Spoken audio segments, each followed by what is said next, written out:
प्रिय श्रोतागण, आप सभी को प्रणाम। आज से हम वैदिक विज्ञान पर वीडियो की एक सीरीज शुरू कर रहे हैं। तो सबसे पहले ब्रह्मांड की प्रारंभिक अवस्था की चर्चा करेंगे।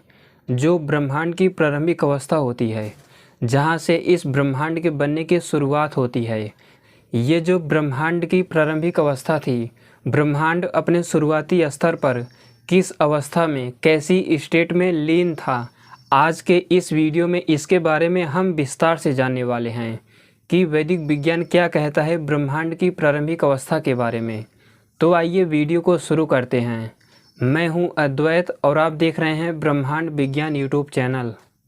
अगर आप सभी ने महाभारत के अंतिम 2 खंड पढ़े होंगे, अनुशासन पर्व, शांति पर्व या फिर अश्वमेधिक पर्व, दान धर्म पर्व, अगर आपने महाभारत के इन पर्वों को देखा होगा तो उसमें महादेव भगवान शिव के विज्ञान की चर्चा की गई है कि जो ब्रह्मांड की प्रारंभिक अवस्था थी, महादेव भगवान शिव जी उसके बारे में क्या कहते हैं और महर्षि भगवान ब्रह्मा जी उस प्रारंभिक अवस्था के बारे में क्या कहते हैं, और महर्षि वशिष्ठ जी, महर्षि भगवान याज्ञवल्क्य जी, भगवान मनु जी, इन लोगों को उस ब्रह्मांड की जो प्रारंभिक अवस्था थी इसके बारे में इनकी मान्यता क्या है। ध्यान रहे, ये ऐसे ऋषि महर्षि महापुरुष लोग थे जो बहुत बड़े वैज्ञानिक थे, ऋषियों के भी ऋषि थे, सब कुछ जानते थे तत्वतः पूरे ब्रह्मांड को। उस प्रारंभिक अवस्था तक समाधि की अवस्था में जाकर देखकर उन्होंने इस प्रसंग को वहाँ पर बताया है। तो आइए उस ब्रह्मांड की प्रारंभिक अवस्था के बारे में विस्तार से चर्चा करते हैं। महादेव भगवान शिव जी कहते हैं कि वो जो ब्रह्मांड की प्रारंभिक अवस्था है, उस अवस्था में जो पदार्थ रहता है, जो ये प्रारंभिक अवस्था है, ये नित्य है, यानी सदैव से था, सदैव है और सदैव रहेगा। नित्य का तात्पर्य वो शाश्वत है, सदैव से था, सदैव है और सदैव रहेगा। इसी प्रारंभिक अवस्था के बारे में भगवान शिव कहते हैं कि ये एक है। आपने ब्रह्मांड में जितने भी पदार्थों को देखा होगा, समुद्र को देखा होगा, देखने से लगता है कि ये समुद्र एक होगा, लेकिन अगर इसकी सूक्ष्मता में जाओगे तो मॉलिक्यूल, एटम, फिर जाके पार्टिकल, इन सब से ये बना हुआ है। इसी तरह अगर स्पेस को देखो तो आपको लगता है कि ये भी एक ही है, सब जगह सर्वत्र फैला हुआ है, लेकिन स्पेस की भी एक स्ट्रक्चर होती है। स्पेस कुछ स्ट्रिंग से, कुछ वाइब्रेशन के विशेष संयोग से बना हुआ है, एक जाल के रूप में है। इस ब्रह्मांड में अगर जड़ पदार्थों को देखें, सूक्ष्मता में जाते जाएं, तो वो ब्रह्मांड की प्रारंभिक अवस्था ही मिलेगी जो सदैव से थी, सदैव है और सदैव रहेगी। वो एक है और आपको कोई भी पदार्थ नहीं मिलेगा जो एक हो। फिर महादेव भगवान शिव कहते हैं कि वो प्रकृति अणु है, यानी अत्यंत सूक्ष्म है, सूक्ष्म से भी सूक्ष्म है। सृष्टि में ऐसा कोई भी जड़ पदार्थ नहीं है जो प्रकृति जितना सूक्ष्म हो। अगर आप सृष्टि के सूक्ष्म पदार्थों की चर्चा करें तो आयन, एटम, मॉलिक्यूल, इनके बाद आता है पार्टिकल। पार्टिकल से भी सूक्ष्म स्तर पर जाएं तो आता है वायु तत्व, vacuum energy, dark matter, dark energy. उससे भी सूक्ष्मता में आता है स्पेस यानी अंतरिक्ष। अगर उससे भी सूक्ष्मता में देखें तो मनस तत्व आता है, फिर जाके अहंकार तत्व, फिर जाके महत तत्व। उसके बाद इन सृष्टि के पदार्थों में भी सबसे सूक्ष्म जो है, उसके बाद आता है प्रकृति, जो कि ब्रह्मांड की प्रारंभिक अवस्था है, सूक्ष्म से भी सूक्ष्म है। इसीलिए महादेव शिव जी ने उसे अणु कहा, यानी वो अत्यंत सूक्ष्म है। इस ब्रह्मांड में आप जितने भी सूक्ष्म पदार्थों के बारे में जानते हैं या फिर कल्पना कर सकते हैं, प्रकृति यानी ब्रह्मांड की जो प्रारंभिक अवस्था है वो सबसे सूक्ष्म है। उससे सूक्ष्म जड़ पदार्थों में इस ब्रह्मांड में कुछ भी नहीं है। फिर वे आगे कहते हैं कि वो प्रकृति व्यापी है, यानी सब जगह सर्वत्र व्याप्त है। इस ब्रह्मांड में ऐसा कोई भी स्थान, ब्रह्मांड का ऐसा कोई भी कोना आप कल्पना नहीं कर सकते जहाँ पर प्रकृति ना हो। हर पदार्थ के सूक्ष्मता में सब जगह सर्वत्र वो प्रकृति है। वो प्रकृति ब्रह्मांड से भी बड़ी है। कुछ लोग पूछते हैं कि ये ब्रह्मांड कितना बड़ा है, ब्रह्मांड से बाहर क्या है। अगर ब्रह्मांड के अंतिम छोर तक जाएं तो जब यहाँ से आप चलना शुरू करेंगे तो ब्रह्मांड के अंतिम सीमा पर आपको वायु तत्व मिलेगा, dark matter, dark energy, vacuum energy. एक स्थान पर जाकर ये वायु तत्व समाप्त हो जाएगा। उसके बाद आपको अंतरिक्ष मिलेगा, स्पेस। फिर ब्रह्मांड के अंतिम छोर में स्पेस के भी बाहर आपको मनस तत्व मिलेगा। जहाँ पर ब्रह्मांड के अंतिम कोने पर मनस तत्व मिलेगा, वहाँ पर स्पेस या फिर उससे स्थूल पदार्थ समाप्त हो जाएंगे। फिर मनस तत्व से भी आगे जाएं तो अहंकार तत्व मिलेगा, उससे भी आगे महत तत्व मिलेगा, और उससे भी आगे यानी ब्रह्मांड में जो सबसे बड़ा है, ब्रह्मांड से भी बड़ा है, वो है ब्रह्मांड की प्रारंभिक अवस्था में जो पदार्थ रहता है, प्रकृति, वो सब जगह सर्वत्र है, सूक्ष्मता में भी सूक्ष्म है, व्यापकता में भी व्यापक है। हमारी यानी जीवात्माओं की दृष्टि से देखें तो प्रकृति अनंत है, लेकिन ईश्वर की दृष्टि से वो अनंत नहीं है। वो प्रकृति कितनी है ईश्वर उसे जानते हैं। फिर उस ब्रह्मांड की प्रारंभिक अवस्था के बारे में महादेव शिव जी कहते हैं कि वो क्रियाहीन है, यानी एक्टिविटी लेस है। इस ब्रह्मांड में आपको ऐसा कोई भी स्थान नहीं मिल सकता, या फिर जितने भी बड़े से बड़े वैज्ञानिक हों उन्होंने आज तक ऐसा कोई भी स्थान खोज ही नहीं पाया जो एक्टिविटी लेस हो, यानी क्रियाहीन हो। अगर आपको अंधेरा दिख रहा है तो भी वो दिख रहा है, आपको पता है कि ये अंधेरा है, यानी फोटान आपकी आंखों से टकराकर उस अंधेरे में जा रहा है, उस अंधेरे से पार्टिकल आदि आ रहे हैं, इसीलिए वो पदार्थ आपको दिख रहा है। जिसमें एक्टिविटी यानी क्रिया नहीं होगी वो पदार्थ आपको दिख ही नहीं सकता, उसे आप नहीं देख सकते। तो ब्रह्मांड में जितने भी पदार्थों की कल्पना की जाती है, यहाँ तक कि हम डार्क मैटर, डार्क एनर्जी को भी नहीं देख सकते। इसका ये मतलब नहीं कि वो भी अनंत अंधकार है, उसमें भी अंधकार होता है, लेकिन ये जो डार्क मैटर, डार्क एनर्जी हो गया, स्पेस हो गया, ये सारे पदार्थ वाइब्रेशन से बनते हैं। जिसमें भी वाइब्रेशन होता है, एक्टिविटी होती है, कुछ भी हिलना डुलना होता है, उसमें अनंत अंधकार नहीं हो सकता। कुछ न कुछ प्रकाश होता है, भले ही हम उसे ना देख पाएँ, लेकिन जो प्रकृति है वो एक्टिविटी लेस है, उसे देखा ही नहीं जा सकता, उसे आप किसी भी प्रकार डिटेक्ट ही नहीं कर सकते। जो वैज्ञानिक लोग कहते हैं कि हम उसे ही मानेंगे जिसे हम डिटेक्ट कर लेंगे। प्रकृति यानी जो ब्रह्मांड की प्रारंभिक अवस्था है, सबसे सूक्ष्मता में जाएं तो उसमें कोई क्रिया ही नहीं है, उसे किसी भी टेक्नोलॉजी से कैसे भी करके नहीं देखा जा सकता। इसीलिए महादेव भगवान शिव जो कि समाधिस्थ होकर अपनी आत्मा में स्थित होकर उस पदार्थ को देखे थे, उन्होंने कहा कि ये पदार्थ क्रियाहीन है, यानी एक्टिविटी लेस है। वे आगे कहते हैं कि ये जो ब्रह्मांड की प्रारंभिक अवस्था है ये अग्राह्य इंद्रिय है, यानी इसे किसी भी इंद्रियों से नहीं डिटेक्ट किया जा सकता। आप इसे चख कर नहीं जान सकते, वो आपके रोम रोम में भरी हुई है, सब जगह है, लेकिन आपकी जो रसना इंद्री है, आपकी जो घ्राण इंद्री है, वहाँ तक पहुँच ही नहीं सकती।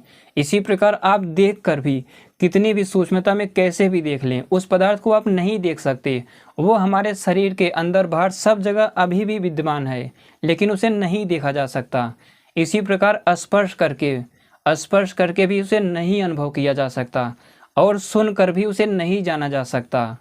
अगर बात करें मन की, मनस्तत्व की, तो मन के द्वारा कल्पना करके भी ये जो मैं आपको बता रहा हूँ, अगर आप मेरी वीडियो को ध्यान से सुन रहे होंगे और आगे चलकर इन्हीं गुणों पर ध्यान लगाएंगे तो आपको एक अनुभव होगा कि हाँ, ब्रह्मांड की प्रारंभिक अवस्था होगी तो ऐसे ही होगी, वहीं से शुरुआत हुई होगी, लेकिन ये आपकी एक कल्पना होगी। वहाँ तक केवल समाधि अवस्था में जीवात्मा पहुँच सकता है। इसीलिए महादेव शिव जी ने उसे अग्राह्य इंद्रिय कहा, यानी किसी भी इंद्रिय से, यहाँ तक कि बुद्धि से भी उसका ग्रहण नहीं हो सकता। उसे हमारी जीवात्मा ईश्वर में स्थित होकर ही जान सकता है, अनुभव कर सकता है। फिर आगे वे कहते हैं कि ये जो ब्रह्मांड की प्रारंभिक अवस्था होती है ये अव्यक्त है। व्यक्त की परिभाषा बताते हुए महर्षि भगवान वेदव्यास जी कहते हैं कि जिसका जन्म होता है, जिसकी वृद्धि होती है, यानी बढ़ता है, घटता है, या फिर जो पुराना होता है, जो नष्ट होता है, उसे व्यक्त कहते हैं। लेकिन प्रकृति अव्यक्त है, यानी उसका जन्म कभी नहीं होता। मेरी बातों को ध्यान से सुन लीजिए। कुछ लोग कहते हैं कि केवल ईश्वर ही है, उसी से सब कुछ बना है। देखिए, प्रकृति जड़ पदार्थों में सबसे मुख्य है। वो प्रकृति ब्रह्मांड की स्वाभाविक अवस्था है, उसे ईश्वर ने भी नहीं बनाया। मेरी बातों को ध्यान से सुनो। जैसे ईश्वर अपने फोर्स से, यानी काल तत्व के माध्यम से ब्रह्मांड को बनाता है, उसका फोर्स इस ब्रह्मांड में काम कर रहा है, उसकी एनर्जी इस ब्रह्मांड में काम कर रही है। लेकिन अगर इसी समय ईश्वर अपने फोर्स को रोक दे, अपनी एनर्जी को इस ब्रह्मांड में लगाना रोक दे, तो ये ब्रह्मांड अपने आप ही बिना ईश्वर के कुछ किए, ये ब्रह्मांड अपने आप उसी प्रारंभिक अवस्था में चला जाएगा। ईश्वर कुछ नहीं करेगा, वो केवल अपना फोर्स हटाएगा, तो ये ब्रह्मांड फिर से उसी प्रकृति अवस्था में, उसी प्रारंभिक अवस्था में अपने आप चला जाएगा। इसी से निश्चित हुआ कि ये जो प्रकृति है, इसका एक नाम प्रकृति भी है। तो ये जो प्रकृति है ये स्वभाव है, यानी स्वाभाविक अवस्था है, इसे भी नहीं बनाया जा सकता। ईश्वर ने स्वयं इसे नहीं बनाया। भला जो स्वाभाविक अवस्था है उसे कैसे बनाया जा सकता है। ये जो आप सब कुछ हमारा हाथ पैर शरीर देख रहे हैं, मोबाइल को देख पा रहे हैं, खुद को देख पा रहे हैं, इस ब्रह्मांड को देख पा रहे हैं, ये स्वाभाविक अवस्था नहीं है। इस भ्रम में मत रहिएगा। इस समय ईश्वर ने अपने फोर्स से, अपने बल से ब्रह्मांड को बनाया है। पदार्थ आदि गति कर रहे हैं। गति करना स्वाभाविक अवस्था नहीं होती। जब सब कुछ उसी प्रारंभिक अवस्था में अपने आप ही विलीन हो जाएगा, उसे ही ब्रह्मांड की प्रारंभिक अवस्था कहते हैं। वो स्वाभाविक है, स्वभाव को बनाया ही नहीं जा सकता। इसी प्रकार जो ईश्वर है उसकी भी एक वैज्ञानिक संरचना है। ईश्वर तत्वतः एक चेतन पदार्थ है। ईश्वर भी एक स्वभाव है, चेतन स्वभाव, उसे भी नहीं बनाया जा सकता। तो प्रकृति अव्यक्त है, यानी उसका जन्म नहीं होता, उसकी वृद्धि नहीं होती, वो बढ़ती नहीं, घटती नहीं, वो पुरानी भी नहीं होती। जैसे थी, जैसे है, वैसे ही रहेगी। उस सूक्ष्मता में अगर आप ध्यान लगाएंगे, अगर वहाँ तक पहुँचने का आपका सामर्थ्य है, तो अनुसंधान के द्वारा, ध्यान के द्वारा आप भी यही कहेंगे कि वो पुरानी भी नहीं होती। इसी तरह उसकी मृत्यु भी नहीं होती, यानी उसका क्षय भी नहीं होता। जितनी थी, जितनी है, उतनी ही रहेगी। तभी वो ब्रह्मांड की प्रारंभिक अवस्था हो सकती है, तभी स्वभाव हो सकता है। अगर उसमें क्षय हो रहा है, उसकी वृद्धि हो रही है, उसका जन्म हो रहा है, उसमें बढ़ोतरी हो रही है, इसका मतलब वो पदार्थ अनादि ही नहीं है, या फिर वो ब्रह्मांड की प्रारंभिक अवस्था हो ही नहीं सकता। इसीलिए महादेव शिव जी ने, जो कि बहुत बड़े वैज्ञानिक थे, योगेश्वर थे, उन्होंने प्रकृति को अव्यक्त कहा। वे फिर आगे कहते हैं कि ये जो ब्रह्मांड की प्रारंभिक अवस्था रहती है, ये मूल है। यानी जितने भी जड़ पदार्थ आपको दिखाई देते हैं, पूरा ग्रह, तारे, galaxies, particle, space, vacuum energy, dark matter, dark energy, सब कुछ, पूरा ब्रह्मांड, इन सब का मूल है वो। वहीं से सबकी उत्पत्ति हुई है। फिर महादेव शिव जी आगे कहते हैं कि वो पदार्थ प्रधान है, यानी जड़ पदार्थों में सबसे सूक्ष्म है, सबसे मुख्य वही है। वही है जो सभी जड़ पदार्थों को नियंत्रित करता है। इस ब्रह्मांड के सभी जड़ पदार्थों की सूक्ष्मता में वही है, वो प्रधान है, यानी सबसे मुख्य है। प्रकृष्ट रूप से, अच्छे प्रकार से इस पूरे ब्रह्मांड को धारण किया हुआ है, इसीलिए उसे उन्होंने प्रधान कहा। फिर महादेव भगवान शिव जी कहते हैं कि वो प्रकृति पदार्थ योनि है, यानी जिस प्रकार एक माता संतानों को उत्पन्न करती है, ठीक उसी प्रकार इस प्रकृति से पूरा ब्रह्मांड बना हुआ है। सभी पदार्थों की जड़ है वो, मूल है वो, इसीलिए उसे योनि कहते हैं। उसी के गर्भ में, प्रकृति के गर्भ में पूरा ब्रह्मांड स्थित है। उसी के गर्भ में रहते हुए यह ब्रह्मांड बढ़ रहा है, घट रहा है। एक दिन पूरा ब्रह्मांड क्षय को, यानी विध्वंस को प्राप्त हो जाएगा। फिर पूरा ब्रह्मांड उसी प्रकृति के गर्भ में फिर से विलीन हो जाएगा, इसीलिए उसे योनि कहते हैं। वो ब्रह्मांड की प्रारंभिक अवस्था अव्यय है, यानी वो व्यय नहीं होती, उसमें जरा सी छीड़ता या न्यूनता नहीं आती। ये ब्रह्मांड बढ़ रहा है, घट रहा है, एक दिन पुराना भी होगा, लेकिन प्रकृति पुरानी नहीं होती, वो छीड़ नहीं होती, वो जैसे थी, जैसे है और वैसे ही रहेगी। पूरा ब्रह्मांड एक दिन उसी में समा जाएगा, इसीलिए उसे अव्यय कहते हैं। फिर महादेव भगवान शिव जी कहते हैं कि वो प्रकृति पदार्थ सत है, जो ब्रह्मांड की प्रारंभिक अवस्था है वो सत है। जो कुछ लोग कहते हैं कि केवल ईश्वर ही है, सब कुछ ईश्वर से ही जन्मा है पूरा ब्रह्मांड, यहाँ पर आपको महादेव भगवान शिव के इस गुणों को सोचना चाहिए, इस पर विचार करना चाहिए। भगवान महादेव शिव एक बहुत बड़े ऋषि थे, योगेश्वर थे, ऋषियों के भी ऋषि थे, बहुत बड़े वैज्ञानिक थे। वे उस ब्रह्मांड की प्रारंभिक अवस्था को, प्रकृति को कहते हैं कि ये माया नहीं है, बल्कि ये सत है, यानी इसकी सत्ता है इस ब्रह्मांड में।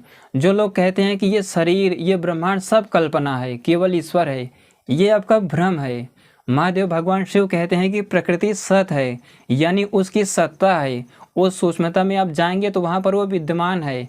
महादेव भगवान शिव वो योगेश्वर थे जो प्रकृति को उन्होंने अनुभव किया था, आत्मा के द्वारा साक्षात किया था। वहाँ अपनी उस स्थिति में जाकर वे प्रकृति की परिभाषा बता रहे हैं कि ये जो ब्रह्मांड की प्रारंभिक अवस्था रहती है ये सत है, यानी इसकी सत्ता रहती है, आप इसे इनकार नहीं सकते।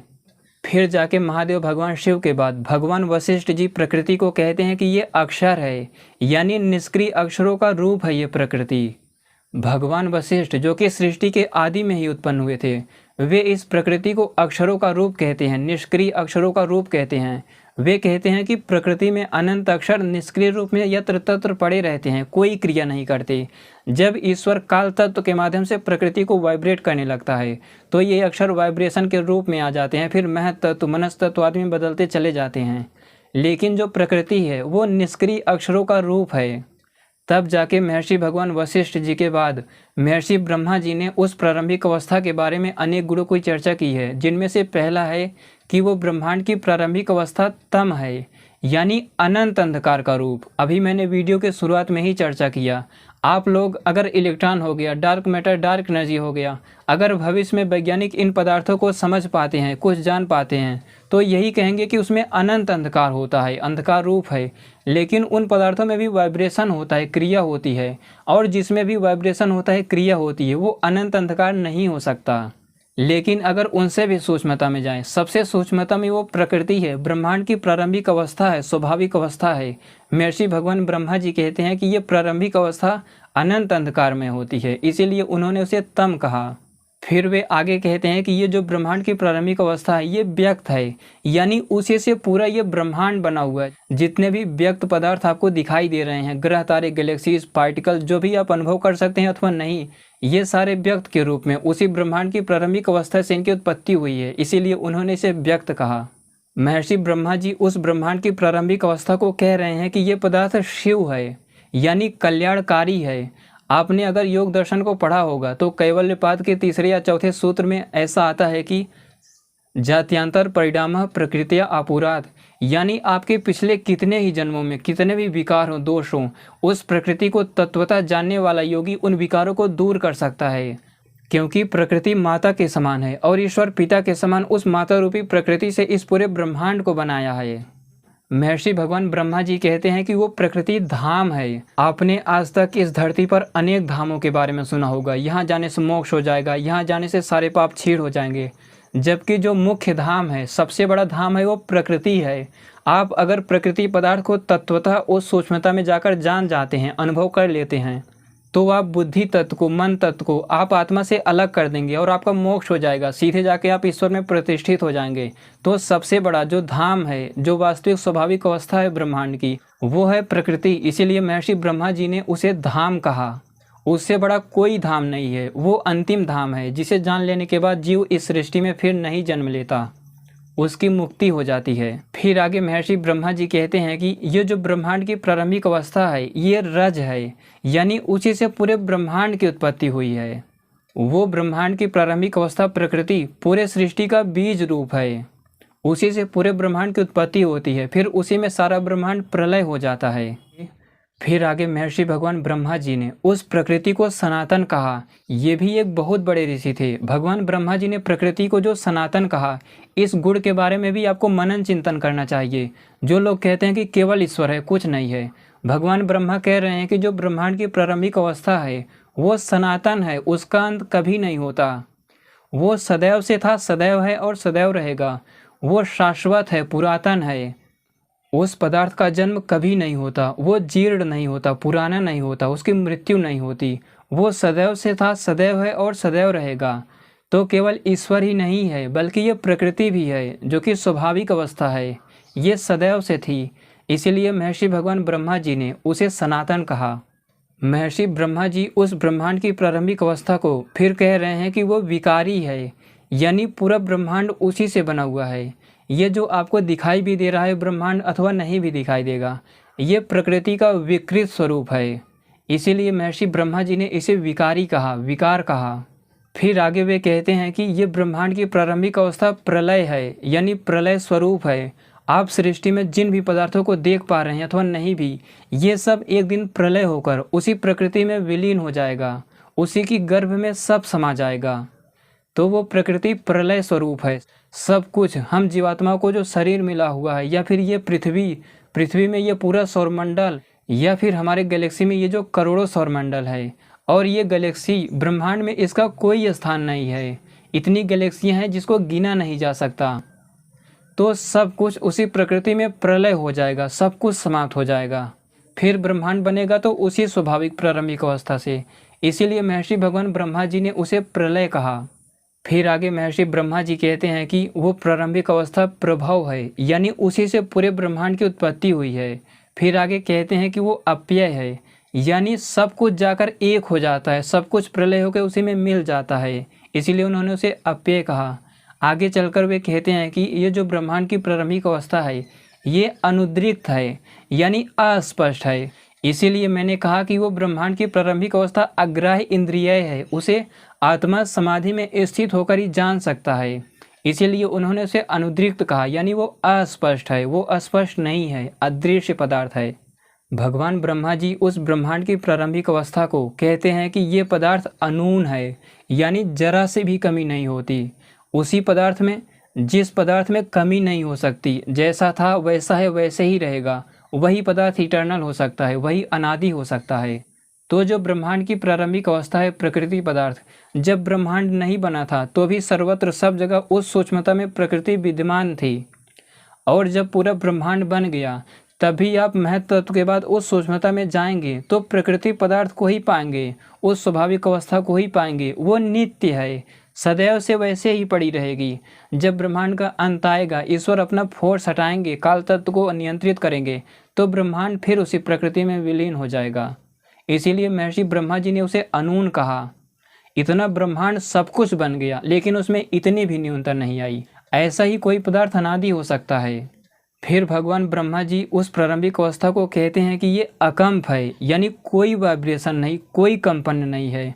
आप अगर डार्क मैटर, डार्क एनर्जी की बात करें तो उसमें भी वाइब्रेशन होता है, आप ये मानते हैं। जो स्टिंग थ्योरी का स्टिंग है, जिसे वैज्ञानिक कहते हैं कि ये इटर्नल होती है, हालांकि न जान पाने की वजह से कहते हैं कि ये इटर्नल होती है, तो उसमें भी वाइब्रेशन होता है।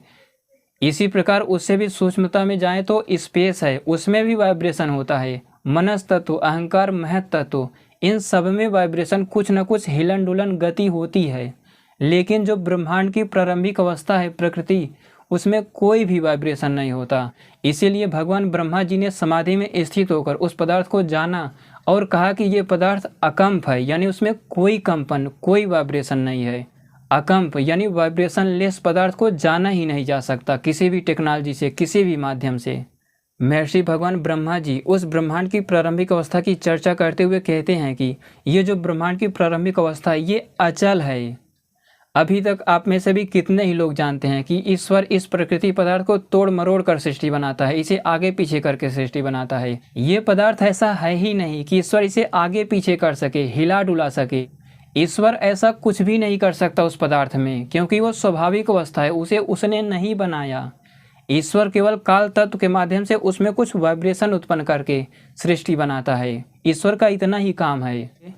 इसीलिए महर्षि ब्रह्मा जी ने उस प्रारंभिक अवस्था को कहा कि ये अचल है, जो स्वाभाविक अवस्था है उसे आगे पीछे किया ही नहीं जा सकता। फिर आगे महर्षि ब्रह्मा जी कहते हैं कि जो ब्रह्मांड की प्रारंभिक अवस्था थी वो ध्रुव है, यानी वो पूर्ण स्थिर है, पूरी तरह स्थिर।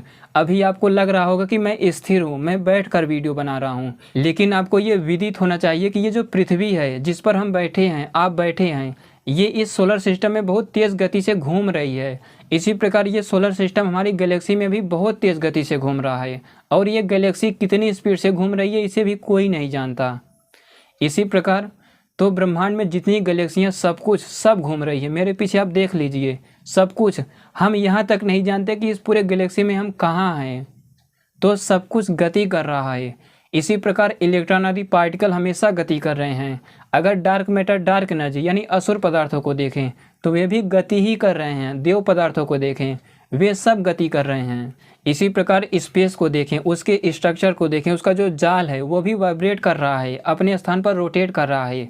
इसी प्रकार मनस तत्व हो गया, अहंकार तत्व हो गया, सब कहीं ना कहीं वाइब्रेट कर रहे हैं, कुछ ना कुछ गति कर रहे हैं।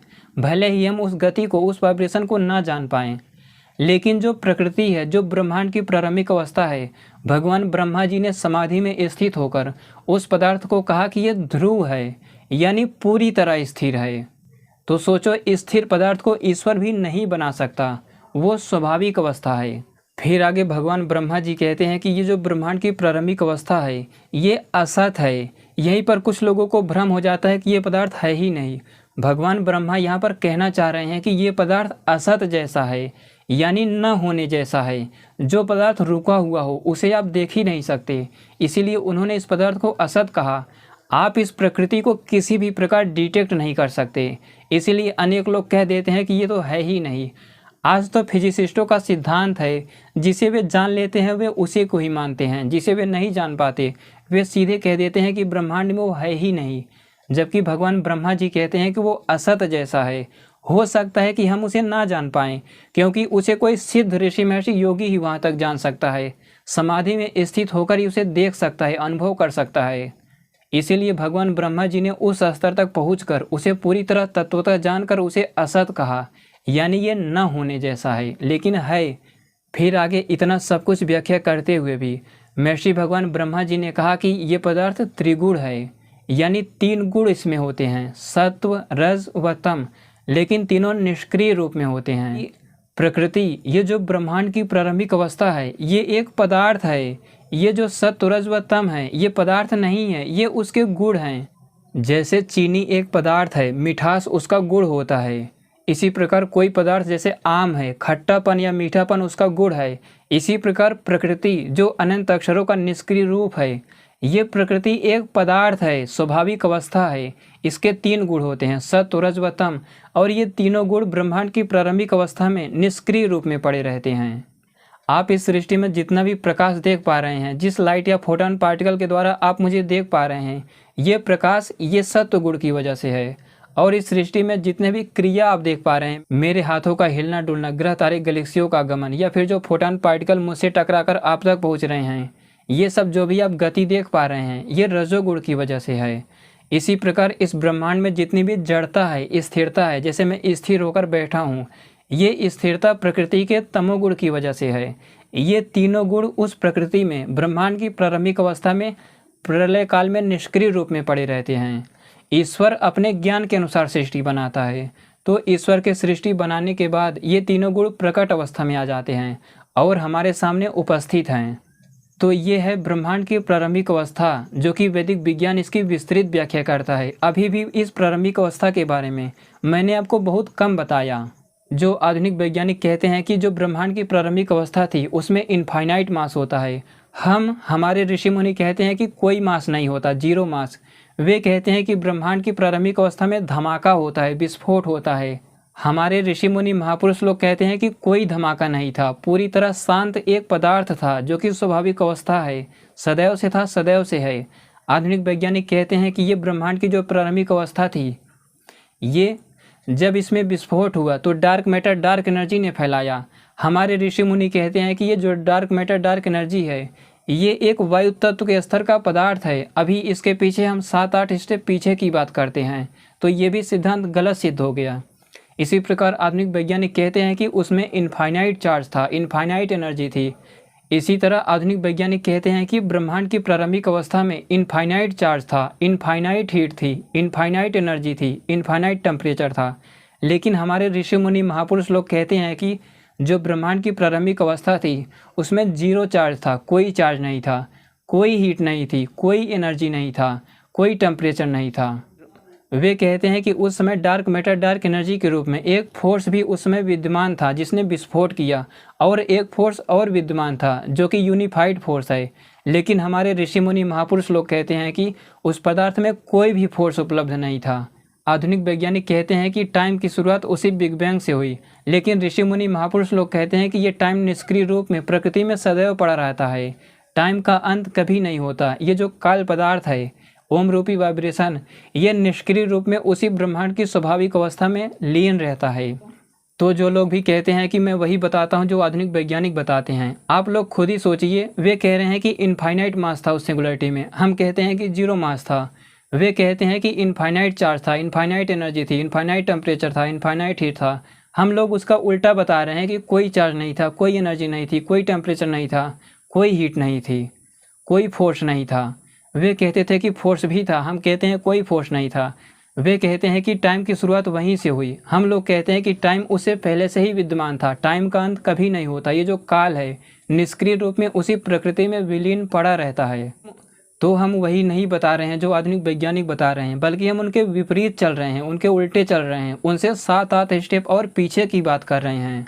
तो मुझे लगता है कि ब्रह्मांड की प्रारंभिक अवस्था क्या थी, आप लोग ये जान चुके होंगे कि वैदिक विज्ञान इस ब्रह्मांड की प्रारंभिक अवस्था के बारे में क्या कहता है। आप में से भी बहुत से लोग कहते हैं कि प्रमाण दो, प्रमाण दो, प्रमाण दो। इसीलिए मैंने 3 महान ऋषियों, क्या आप महादेव भगवान शिव जी के बातों को काट सकते हैं, महर्षि भगवान ब्रह्मा जी के बातों को काट सकते हैं, ये लोग बहुत बड़े ऋषि थे। समाधि अवस्था में जानकर उस स्थिति तक पहुंचकर उन्होंने ये सब व्याख्या किया है। अब आगे अगली वीडियो से जानने का प्रयास करेंगे कि सबसे पहले कौन पदार्थ उत्पन्न होता है, ये काल क्या होता है। अभी काल के बारे में वैज्ञानिक कुछ भी नहीं जानते। ये जो टाइम होता है इसके बारे में वे कुछ नहीं जानते। स्पेस के बारे में ये कुछ नहीं जानते। तो आगे एक एक वीडियोज़ में अब इन सब पर चर्चा किया जाएगा। मुझे लगता है कि ब्रह्मांड की प्रारंभिक अवस्था क्या थी, आज से आपके सारे संदेह मिट गए होंगे और आपको भी अपने महान पूर्वजों पर, ऋषियों, महर्षियों और महापुरुषों पर गर्व होगा। आपसे एक विनती है कि आप वीडियो को शेयर कर दिया कीजिए, क्योंकि आगे अब जितने भी वीडियोस बनेंगी उसमें केवल वैदिक विज्ञान के सिद्धांतों के बारे में बताया जाएगा। आगे मैं किसी को भी वीडियो को शेयर करने के लिए नहीं कहूँगा, लाइक करने के लिए या फिर सब्सक्राइब करने के लिए नहीं कहूँगा, क्योंकि मेरा लक्ष्य है आपको वैदिक विज्ञान के सिद्धांतों को समझाना। तो अभी के लिए यही कहना चाहता हूँ कि आगे से आप वीडियोज़ को शेयर कर दिया करें। मुझे लगता है कि वीडियो आपको अच्छा लगा होगा। आपको भी अपने ऋषियों, महर्षियों, महापुरुषों यानी महान पूर्वजों पर गर्व होगा। वीडियो को पूरा देखने के लिए धन्यवाद।